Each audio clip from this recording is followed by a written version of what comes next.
سرکاری تعلیمی اداروں سے وابستہ ٹیچرز، پروفیسرز اور ریسرچرز کے لیے اچھی خبر آ کہ انکم ٹیکس میں ملنے والے 25% ریلیف دوبارہ بحال کر دیا گیا۔ مزید بات کریں گے عمیر عصمت سے۔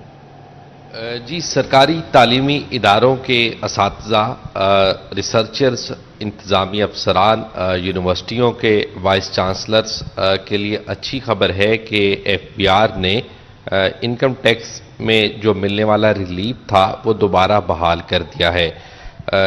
تعلیمی اداروں سے وابستہ افراد کو انکم ٹیکس میں سالانہ بنیادوں پر 25% ریلیف فراہم کیا جا رہا تھا، تاہم ایف بی آر نے گزشتہ سال وہ ریلیف ختم کر دیا، جس کے بعد متعلقہ سٹیک ہولڈرز کی جانب سے وفاقی ٹیکس مہتسب سے رجوع کیا۔ وفاقی ٹیکس مہتسب نے بھی احکامات جاری کیے مگر ان پر عمل درآمد نہ ہو سکا، تاہم رواں مالی سال کے دوران حکومت کی جانب سے جو ریلیف ختم کیا گیا تھا وہ دوبارہ بحال کر دیا گیا ہے، اور یہ انتہائی اہم خبر ہے۔ اور اب وہ تمام لوگ جو کہ سرکاری ٹیچرز ہیں، کالجز کے پروفیسرز ہیں، یونیورسٹیز کے پروفیسرز ہیں، ریسرچرز ہیں، یا پھر وہاں پر انتظامی عہدوں پر تعینات افسران ہیں، ان تمام کو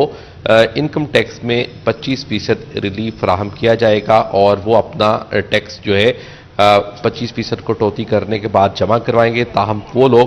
جنہوں نے اپنا ٹیکس جمع کروا دیا ہے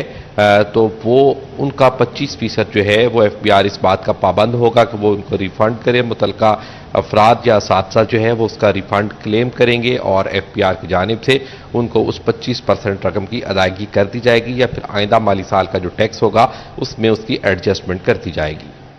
بہت